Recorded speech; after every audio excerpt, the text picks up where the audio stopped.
Oh dear, Ranch. First it's going Super Saiyan 3 in the Tournament of Power, and it's now this. Hey guys, MasakoX here. Now, when it comes to universes on the MasakoX channel, there is none other that is bigger in scope, nor larger in endearment, than that of the Raditz Turned Good universe. This isn't me saying it. You can see it all over the internet, with more people taking note of the likes of Raditz and understanding that he was taken from us far too soon within the TV series and the manga. He didn't deserve that kind of treatment, we know that. But now we've been able to do him justice and give him the story that we think he is worthy of, as well as the chance to have some cool stories to boot at the side of his brother Kakarot. We spent 13 awesome parts thus far in the main timeline discussing his place in the narrative, but a lot of people wanted to look at an alternative timeline, a place which has been up for debate and something that could do with a dash of Raditz in it. I'm going to treat GT, for the time being until the main timeline goes past age 789 and properly overwrites GT's timeline, as if it were the de facto future of the What If Raditz universe, but with the addition of elements that we got in Super, such as Beerus and Whis, God Ki, as well as all the powers that we witnessed in that series thus far, including Vegeta, the fusion of Raditz and Vegeta. In the last part of the spin-off, Pilaf and Shu took umbrage with Raditz's constant bemoaning of their punkish looks.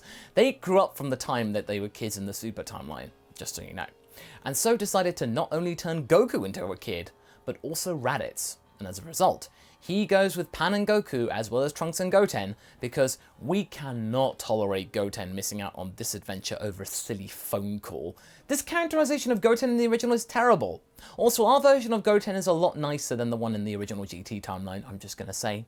And we also did acknowledge the merits of the Power brothers, before Raditz put a stop to that, as it reminded him of the Tournament of Power and the likes, of course, of Universe 2. Raditz here does tend to put a stop to some of GT's more, let's say, unusual tropes. Wait a minute. Now, just before you think of anything, that Masako, what happened to your beard and why are you wearing a different top? Well, I've come from the future to actually remind you that I have a PO box, and since our wedding is getting very, very close, if you want to send a wedding card or congratulatory message to us, you can send it to the PO box located at this address. I've got some right here, just to quickly do before we actually get into the what if. Now, this first one is from Katie, all the way from Tokyo, and in it she describes that Gine and Ranch really help inspire her when it comes to her kendo training. And that is something that I just found really, really cool, that Gine and Ranch together. That's just really cool. A lot of people really want to see that happen, Gine meeting Ranch. Caitlin then sent us this really, really nice card, including a really sweet poem, and thank you so much for that, including some really nice cute art as well, and asking the question whether we were going to sell R&R as a fan manga. That's a bit of tricky territory. We might have to do what we do with the Zidane comic up there and omit the word Dragon Ball, but yeah, we might be able to see if we can make that happen, so thank you, Caitlin.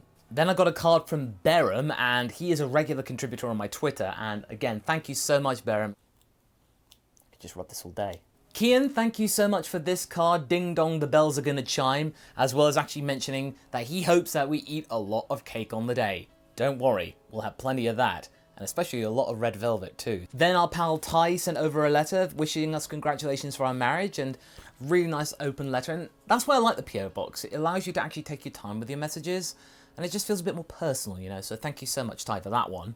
Then there's Emra R, thank you so much for this really cute card, and it's in gold, so it's very much on brand, the theme being purple and gold. Toomsy over on my Twitch, twitch.tv/MasakoX_TFS, he sent a really personalized gift card that was just covered with loads of R&R art, Goku and Chi-Chi and whatnot. Yes, the comparison between us two, Goku and Chi-Chi, it's not the first time, but I do find it endearing, so thank you so much, Toomsy. And the final one for the moment comes from Matthew, and he was sending us another well-wishing card for weddings and whatnot, as well as him sending his favourite Goku cards, as well as Dragon Ball cards. I'm not quite sure which game it's from, but still, you sending your actual favourite cards, I mean, there's like Goku and Saiyans, more Goku.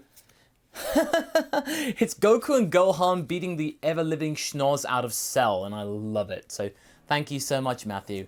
And again, if you want to send some well wishes for the wedding. You gotta be quick, and you gotta send it to the PO box thing here, and I'll feature it on another video. So thank you so much, guys, and let's get back into the video. Our radical heroes are on the way to the planet designated as M2, the home planet of Giru, their new robotic companion who seems to grind Raditz's gears. This is all in order to take a break on their way to gather Black Star Dragon Balls, as well as provide Giru a chance to reminisce. And for Raditz's sake, hopefully they can just leave him on N2 and then skedaddle. There is something amiss when they land. Everyone is quite surprised to find the planet almost entirely deserted. There doesn't seem to be any signs of life here, despite the seemingly man-made structures that litter the landscape. As they venture around the area they landed in, Raditz remarks that this is giving him chilling flashbacks to the times when he himself was doing dirty work for Lord Frieza. By the time they were done with these worlds, they would have these sort of eerie winds that seemed to only arrive when life had ceased on these worlds. This feels just like that.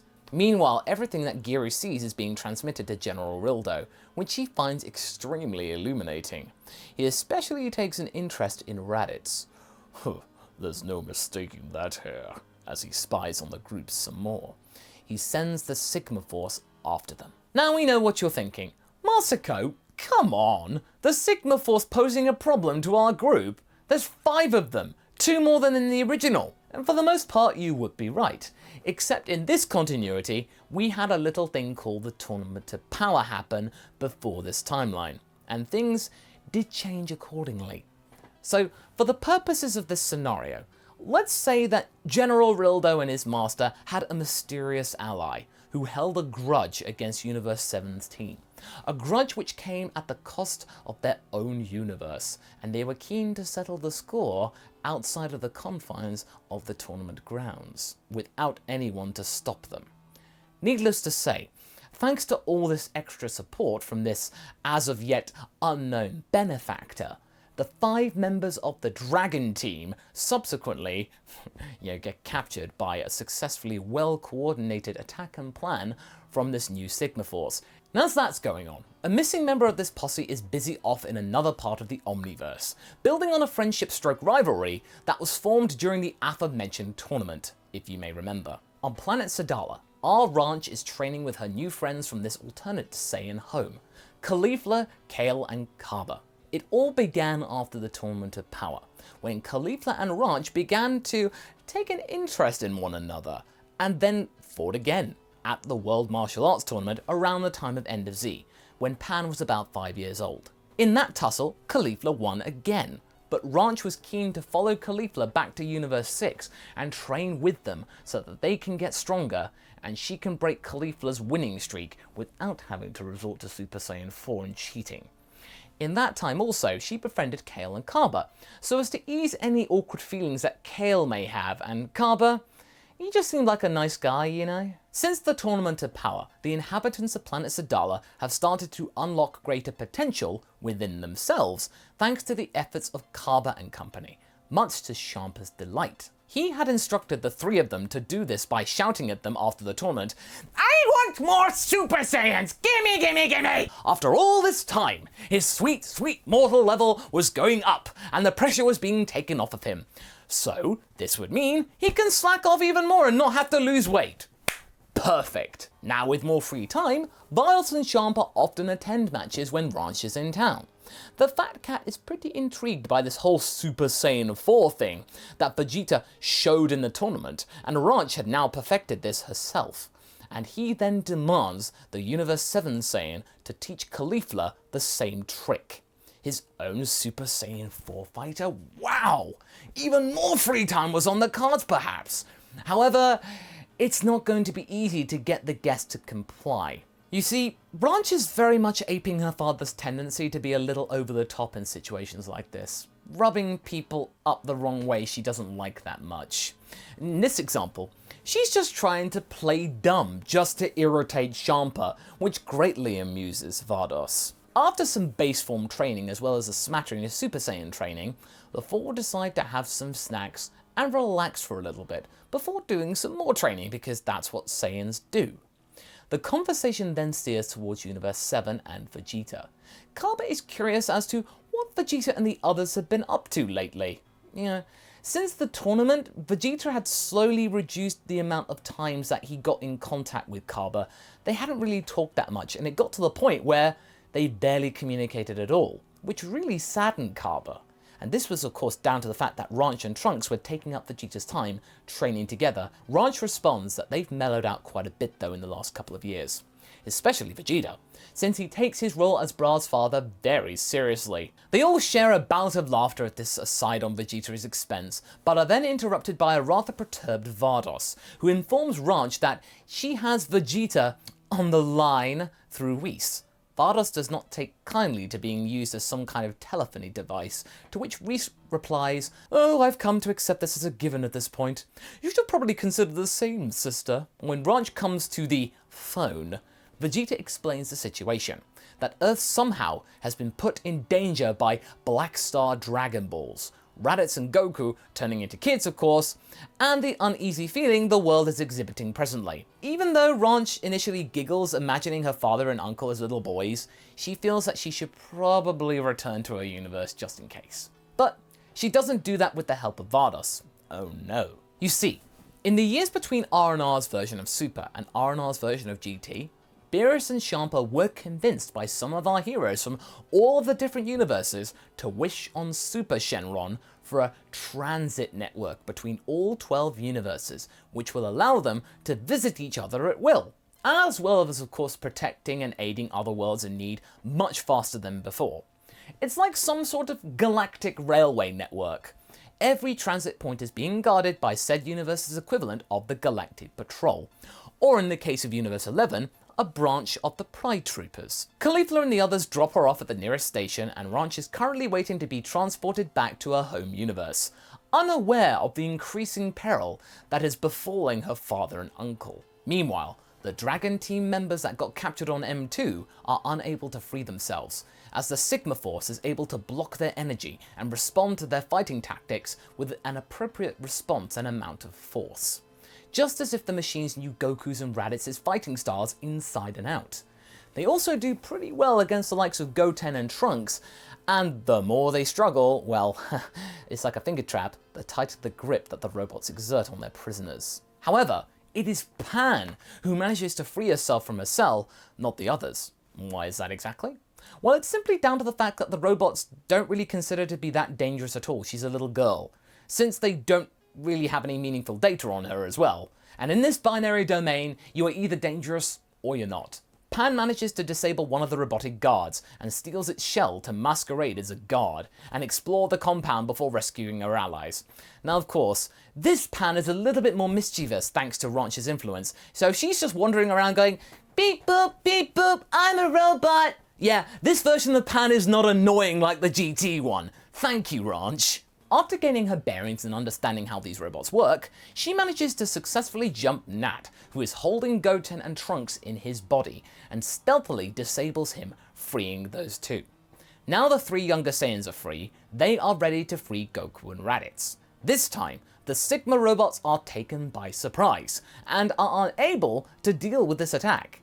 With Goku and Raditz now free as well, it's safe to say that the Sigma Force now get obliterated completely. Then they are forced to fight Rildo, who is a pretty formidable opponent at the best of times, but with this additional supporter behind him, he is even stronger than before. Goku and Raditz can tell that they can take care of him as a pair though, with Pan, Goten and Trunks free in going after the Dragon Balls that seemingly are on M2. Due to his ability of controlling the planet's environment, Rildo is a pretty powerful enemy. That is until Goku and Raditz go Super Saiyan Blue on him. In their child forms though, like with most forms of Super Saiyan in the original timeline, we've seen that before, Super Saiyan Blue is much more difficult to pull off, effectively. But like the original forms, once they have actually gone into the form, the stamina curve eases off somewhat. The group then find the balls and manage to find Dr. Mu's laboratory, nestled within the planet. They attempt to capture Mu, but he tries to send his prototype creation Baby after them. This experiment seemingly proves to be a damp squib though, as Baby is vaporized, supposedly. Rildo gets destroyed by the combined power of the Son brothers, and the rest unfolds like it does in the original, only with Raditz there as well. The story then proceeds as you could imagine.